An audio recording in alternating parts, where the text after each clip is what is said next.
Well, hello. Welcome back to another video.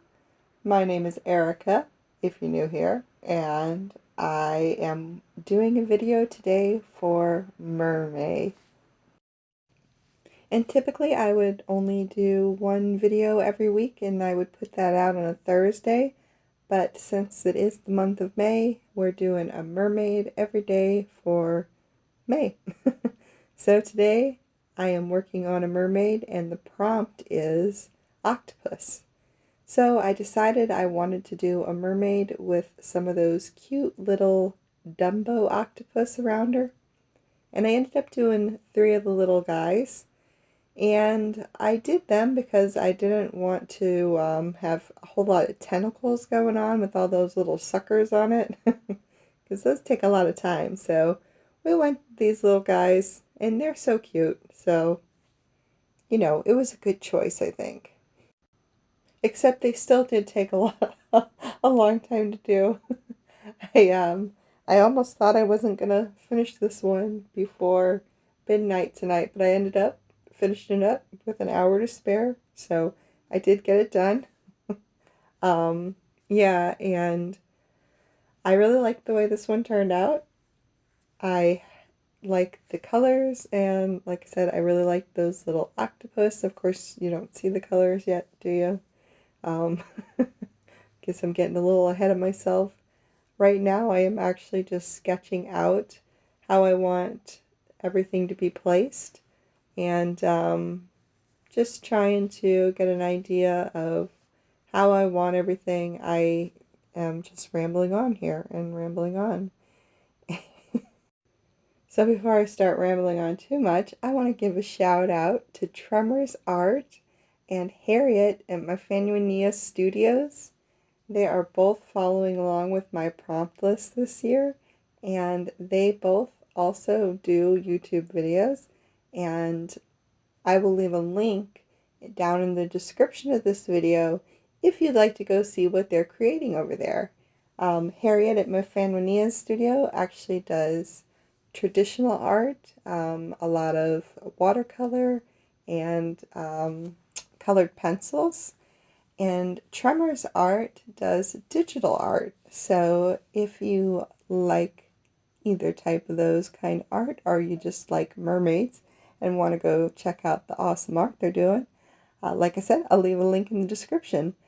So yeah, I am going ahead and just basically deciding what I want to do with my mermaid as far as a design and a pattern, because I wasn't really sure what to do with her. I didn't want to make her a octopus in the bottom because she had the octopus around her, and I really didn't want a whole lot of clutter going on, I guess. Like, I didn't want too much to be going on with, her and those octopus. So I just went with kind of a simple tail, but I like to do kind of like those stripes on them. I think that's a pretty common pattern with fish, stripes or spots, like the cichlids have stripes. And yeah, so that's what I usually, my typical go-to when I'm just trying to, not put too much detail into something, but still make it look like I did put a lot of detail into it. Yeah, it's just a trick.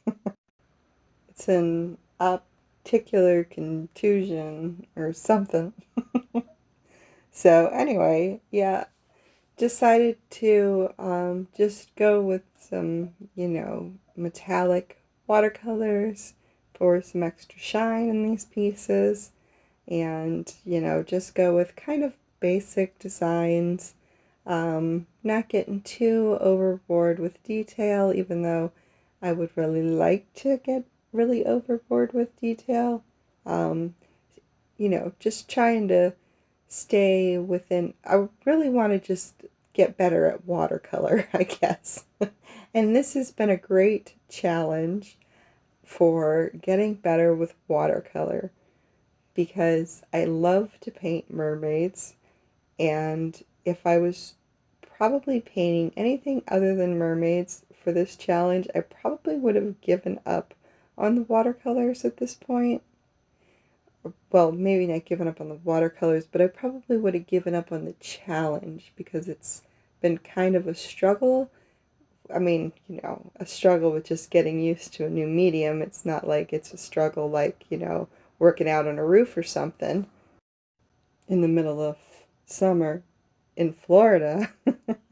But, you know, it's just a little bit of frustration of not having things turn out the way you want them to, and also knowing that it's because of something that I'm doing, not something that, you know, it's not like there's a problem with the paint. It's, you know, just that I haven't figured it out yet. So, you know, had it not been mermaids, I probably at this point would have given up the challenge.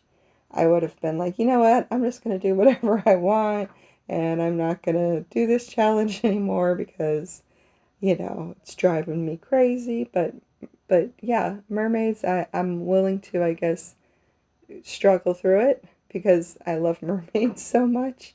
And this is, you know, only one time a year you get to do MerMay. I think maybe I probably would have benefited in giving myself maybe about a week's head start doing this. Mostly because I didn't take into consideration things like the fact that the mixing of colors would take longer and the drying time would take longer, and working with the new medium would make things take longer. And I kind of had this comparison of MerMay that it was going to be like Inktober, but with Inktober, I didn't draw any people, and I did not use any metallic watercolor, and I also only used ink wash. So I was way more restricted, and it didn't take as long for ink wash to dry as it does for the watercolor to dry. So, yeah, I think just I was comparing it in my head like it was going to be like Inktober, and then with making videos every day as well.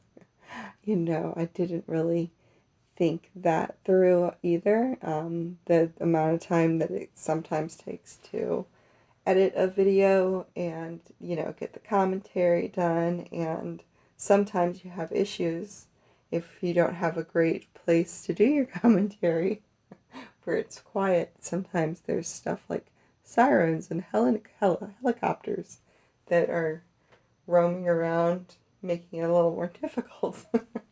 So, yeah, I just didn't think about all that when I got into it. I probably should have prepared a little better, but I am pretty happy that at least I have kept up for the most part. My videos I have not kept up with, but for right now, I haven't fallen behind on my prompts. I mean, and even if I did fall behind on my prompts, it's not like it's a big ordeal. I would not, you know, not do them. I would just stretch MerMay into June for a few more days. But I really would prefer to actually get them done on the days that they're supposed to be done. So we're going to try and keep up with that pace, because I feel like sometimes when you fall behind, you just kind of get into that habit of continuing to fall behind. So I would rather, you know, stay caught up and get them done when they're supposed to be done. But like I said, I'm not going to beat myself up if it happens that I, you know, don't finish one day. That's how it happens sometimes. And then sometimes you have issues trying to edit the videos together. I had an issue the other night with the one video, and I don't know what I did wrong, but somehow I managed to move my audio around, and the beginning was at the end, and I couldn't get it to move back around, and I had already saved it, so when I tried to undo it, it could not be undone. So that was a whole nother issue, so I had to do that video twice that night. And in case you guys can't tell, I kind of struggle with commentary already. So, when I got that done and then realized that I messed up the commentary and had to redo that part, that's almost worse than having to redo the painting. Like, I'd rather mess up the painting and have to redo that than have to redo the commentary. And I really should start taking notes because, I'll be sitting there drawing and painting and I'll think of all these things that I can talk about on these videos. And then by the time I get to the point where I'm going to make the video, I can't remember anything I wanted to talk about. So I should probably start maybe making notes. Maybe I need like a voice recorder or something. It's hard to do that when my phone's recording the video. So, yeah, I don't know. We'll see what happens. I also said I should probably go through all these once I'm all done with MerMay and see how ridiculous some of my commentary is. But I try not to worry about how ridiculous I sound too much because I do enjoy making the videos. And I do like having them somewhere that I can see them later on because even though I did the piece, I still like seeing it done in speed lapse. I love watching people draw. Apparently, I even love watching myself draw. I just love watching a piece of art come together. Even though when I'm sitting here, I do it. I've seen it come together, but it's still different when I get to rewatch it in a quicker pace. So, all right, guys, thank you so much for listening to me ramble. I hope everybody has a great night. And I want to give a big thank you to all my subscribers. You guys are awesome and I appreciate you so much. And I will talk to everybody in the next video. All right. Have a great night, morning, day, wherever you are. Love you guys. Bye.